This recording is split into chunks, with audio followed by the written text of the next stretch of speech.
بہرحال انبیاء علیہ السلام چونکہ ہر طرح معصوم ہیں گناہوں سے، اس لیے ان کا اتباع فرض ہے،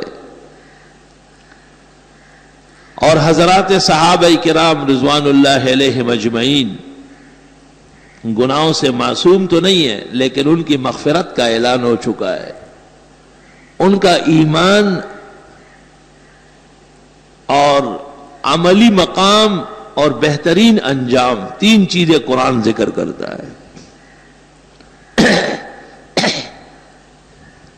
اولئک الذین امتحن اللہ قلوبہم للتقوی، لوگوں کا تو لکھنے کا امتحان ہوتا ہے، پڑھنے کا، صحابہ کے بارے میں فرمائے ان کے دل کا امتحان ہوا ہے، امتحان ہوا ہے، باقاعدہ پاس فیل ہوئے۔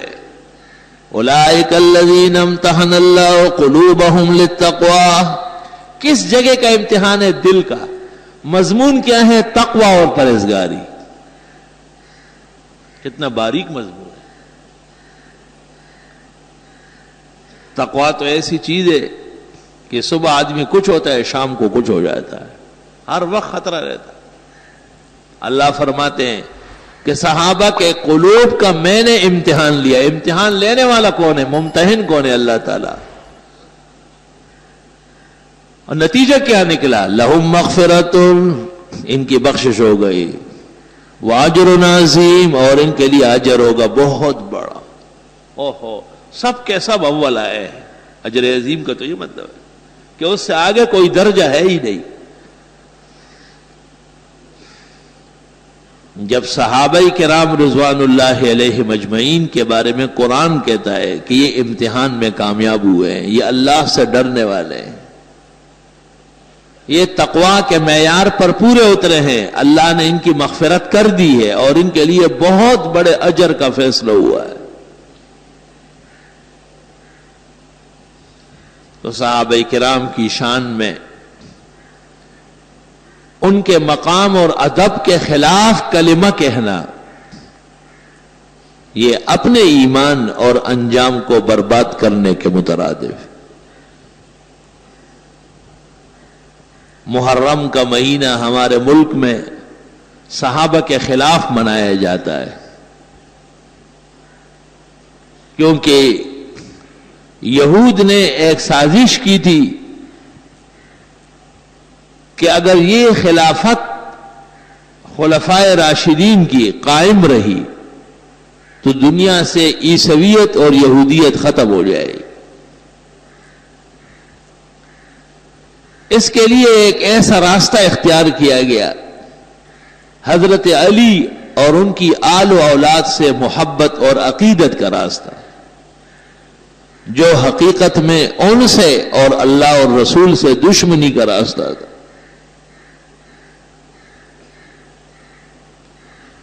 یہ بات صرف میں بحیثیت ایک سنی عالم کے نہیں، شیعہ مذہب کی مشہور کتاب معرفت و اختیار الرجال، جس کو یہ لوگ رجال کشی کہتے ہیں، توسی کی لکھی ہوئی ہے، اور اس کی دوسری جلد اور صفحہ 164 ہے۔ اس میں یہ الفاظ ہے: عبداللہ ابن سبا کان یہودیت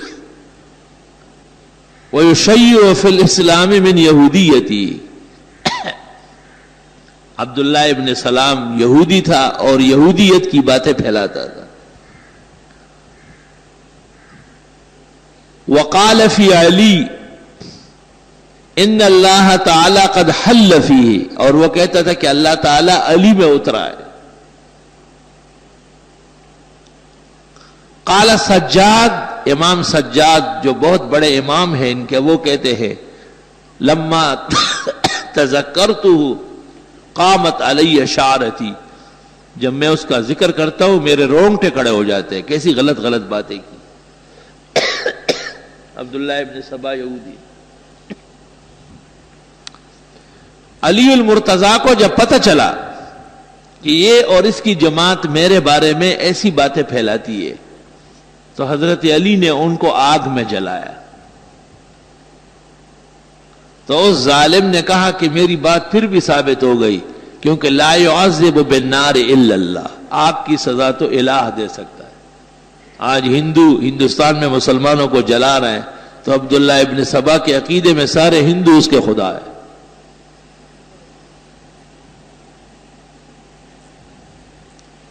آگے یہ جملہ ہے وَهُوَ أَوَّلُ مَنْ أَظْهَرَ الْقَوْلَ بِوِلَایَةِ عَلِی وَأَكْفَرَ مُخَالِفِیهِ، وہ پہلا شخص ہے جس نے حضرت علی کے بارے میں کہا کہ وہ پہلا خلیفہ ہے، اور علی کے علاوہ ابو بکر، عمر اور عثمان کو کافر کہا ہے۔ یہ پہلا شخص ہے۔ وَهُوَ أَوَّلُ مَنْ أَظْهَرَ الْقَوْلَ بِفَرْضِ وِلَایَةِ عَلِی وَأَكْفَرَ مُخَالِفِیهِ۔ آگے سن لو، وَكَانَ يَهُودِيًّا، وہ تھا پکا یہودی، اپنے آپ کو اس زمانے کا شیعہ ظاہر کیا تھا۔ فَلِذَا قِيلَ، اس لیے کہا جاتا ہے ان التشیع ماخوذ من الیہودیہ، کہ شیعہ اور یہودی مذہب ایک چیز ہے، ایک چیز ہے۔ جو کام یہود مسلمانوں کے خلاف کرتے ہیں وہی کام روافض کرتے ہیں۔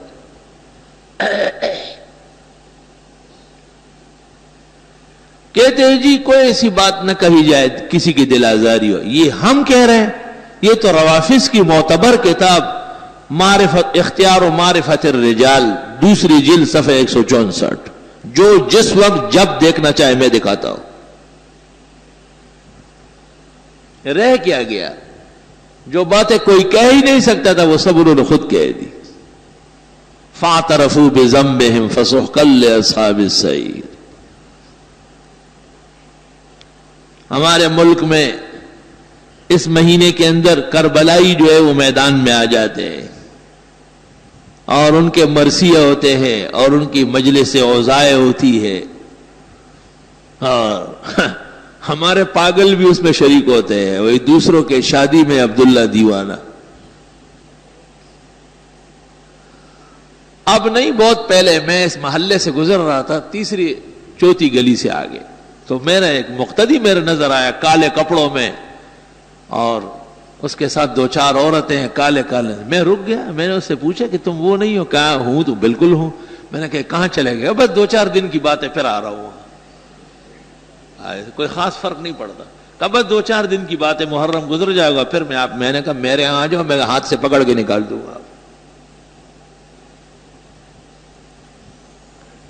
ایسی جگہوں میں جانا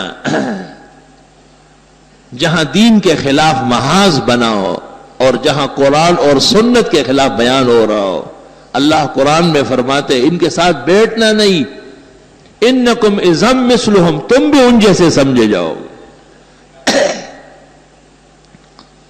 اس لیے اس مہینے میں حضرات صحابہ کے دشمنوں کی مجلسوں سے اور ان کے بیانات سے اور ان کے مرثیوں سے ایسا بچنا ہے جیسے کوئی بیماری اور تباہی سے بچتا ہو۔ غیرت کا تقاضا یہ بھی ہے کہ اس مہینے میں کوئی کالا لباس، حتیٰ کہ کالی پگڑی اور کالی ٹوپی، یہاں تک کہ کالے رنگ کا جبہ بھی محرم کے مہینے میں استعمال نہ کیا جائے، تاکہ تشبہ نہ ہو بالمفسدین والظالمین والکافرین۔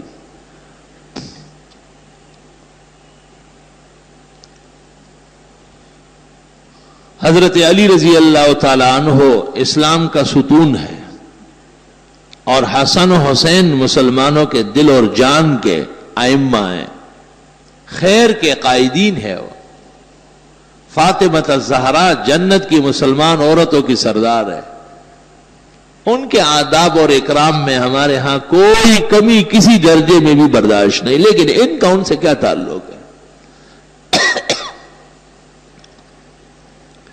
جیسے عیسائی حضرت عیسیٰ مسیح کا نام لیتے ہیں لیکن ان سے دور کا بھی تعلق نہیں، مبتدین پیرانی پیر حضرت شیخ عبد القادر جیلانی کا نام لیتے ہیں لیکن ان سے دور کا بھی ان کا کوئی تعلق نہیں۔ اس طرح یہ لوگ حقیقت میں عبداللہ ابن سبا کے مشن پہ چلنے والے ہیں، جن کو اس کی بدعملی اور بد اعتقادی کی وجہ سے حضرت علی نے آگ میں جلایا ہے۔ ان کی سزا بھی حضرت علی کے عمل سے معلوم ہو گئے۔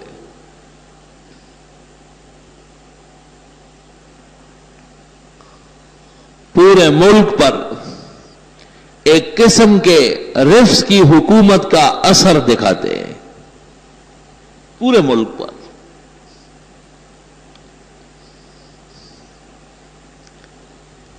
ان کے جو مقامات ہے، حکومت کی مشینریاں ان کی خدمت کرتی ہے، اہل سنت کے ٹیکس وصول کر کے ان کے ہاں کروڑوں روپے کے جنریٹر جلاتے ہیں اور سرکاری خرچے پر ان کی اوبگت کی جاتی ہے۔ ایک ایسا مرد مومن اور غیرتی نہیں آتا جو ان کے ساتھ حساب کر لے۔ ادھر ایران دیکھو، تہران میں یہود کا معبد ہے، عیسائیوں کا چرچ ہے، مجوسیوں کی آتش کدے ہیں، ہندو اور سکھوں کے مندر اور گردوارے ہیں، لیکن مسلمانوں کو مسجد بنانے کی اجازت نہیں۔ اور یہ تاریخ کے ہاں مسلمہ ہے، مصدقہ بات ہے۔ مسلمان عید اور جمعہ مسلمانوں پاکستان کے سفارت خانے میں یا اور کسی ملک کے جا کے پڑھتے ہیں، اور جب کہتے ہیں آپ تو کہتے ہیں آپ مکہ مکرمہ اور مدینے میں ہمارا امام باڑہ بنوائے۔ دیکھیں،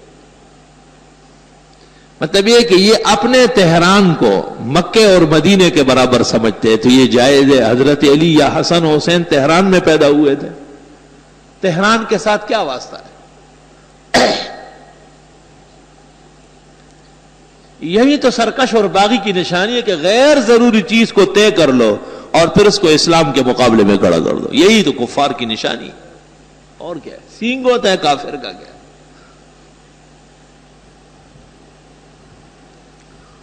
بہرحال مسلمانوں کا فرض ہے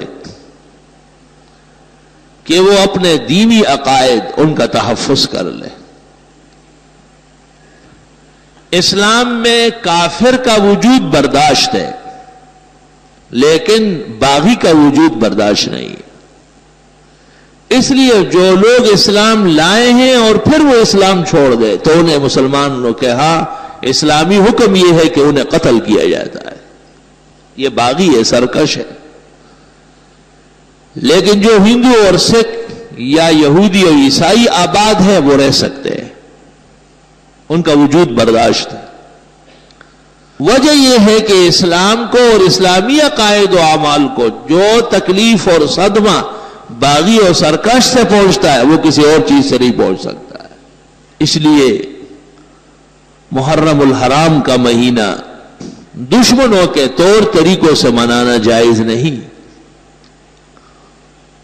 حضرت حسن اور پھر ان کے بعد ان کے بھائی حضرت حسین رضی اللہ عنہما اپنے قافلے سمیت سن 62-63 ہجری میں کربلا میں شہید ہوئے اور ان کی شہادت اہل سنت کے ہاں مسلمہ ہے۔ ابن تیمیہ منہاج السنت النبویہ فی رد الشیعۃ والقدریہ میں لکھتے ہیں والحق ان الحسین قتل مظلوما، واقع حسین کے ساتھ ظلم ہوا، لیکن اس کا یہ مطلب ہے کہ آپ بندر روڈ بلاک کر لیں اور بنس روڈ پر رونا دھونا شروع کر لیں۔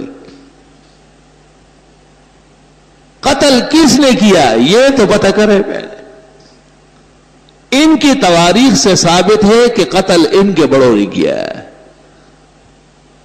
قتل تو یہود و نصارہ کرتے ہیں، آج پورے عالم کو کس نے اپنی کنیز بنایا ہے اور غلام بنایا ہے؟ یہود و نصارہ۔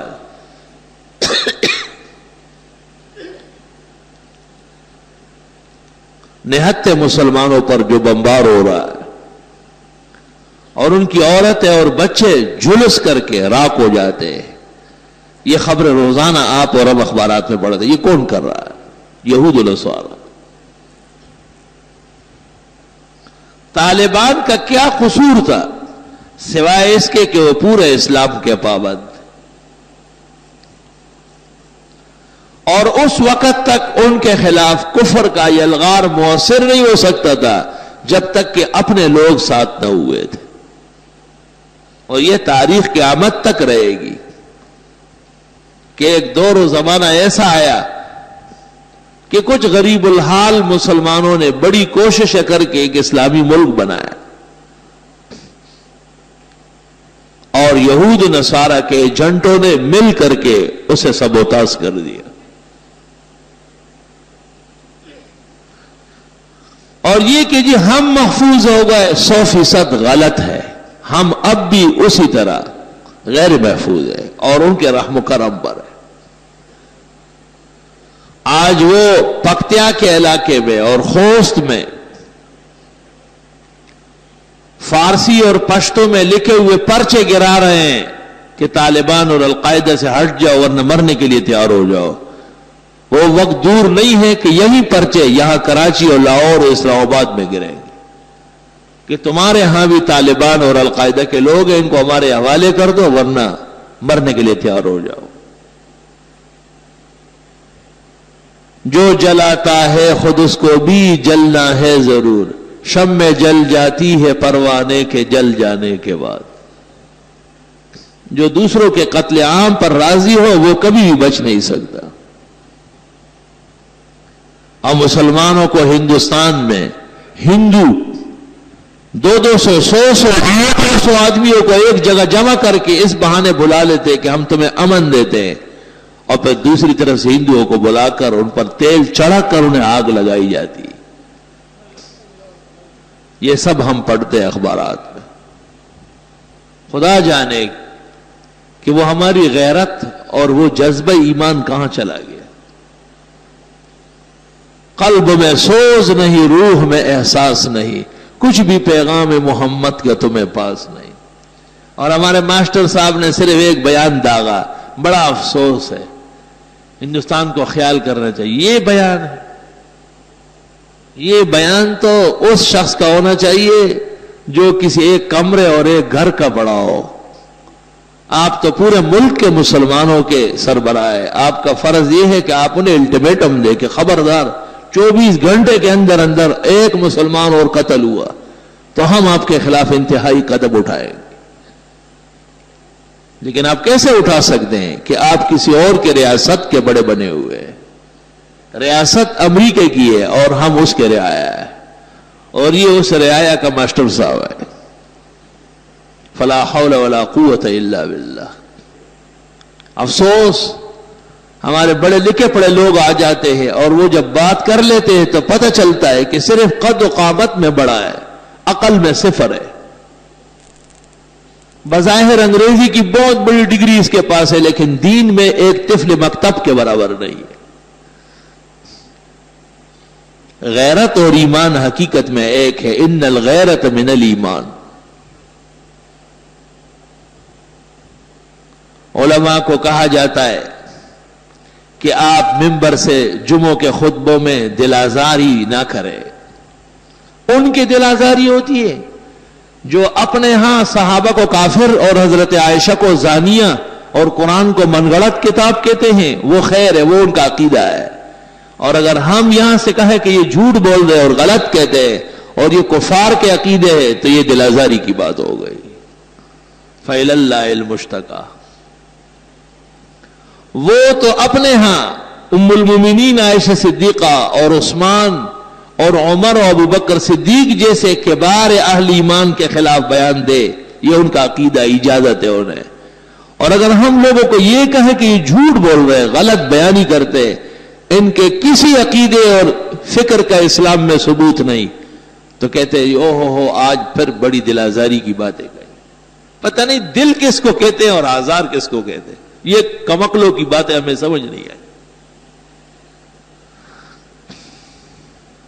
اگرچہ بت ہے جماعت کے آستینوں میں، مجھے ہے حکم ازاں لا الہ الا اللہ. صحابہ کرام رضوان اللہ علیہم اجمعین کی عزت اور ناموس بیان کرنا یہ قرآن کا حکم ہے. یا ایھا الذین آمنوا اتقوا اللہ وکونوا مع الصادقین. اے ایمان والو اللہ سے ڈرو اور سچوں کے ساتھ ہو جاؤ. سچے کون ہیں؟ صحابہ کرام، جن کی تصدیق قرآن و سنت نے کی۔ امام جعفر صادق سے کسی نے پوچھا، جن کو یہ لوگ اپنا امام سمجھتے ہیں، کہ تلوار کا دستہ سونے یا چاندی کا ہو سکتا ہے؟ تو انہوں نے کہا کہ ہو سکتا ہے۔ کہا دلیل کیا ہے؟ کہا کہ ابوبکر صدیق کی تلوار کا دستہ چاندی کا تھا۔ تو اس رافضی نے کہا کہ اوتقول لہو صدیق، آپ بھی ان کو صدیق کہتے ہیں؟ تو امام جعفر صادق نے کہا اقول لہو صدیق صدیق صدیق ومن لم یقل لہو صدیق فلا صدق اللہ فی الدنیا والآخرہ۔ میں تو حضرت کو صدیق کہوں گا، جو ابو بکر کو صدیق نہ مانے اللہ اس کو دونوں جہانوں میں جھوٹا کر۔ یہ تو دونوں جہانوں کے جھوٹے ہو چکے ہیں اپنے اماموں کی بد دعاؤں سے۔ معرفت اختیار الرجال جلد 2 صفحہ 317۔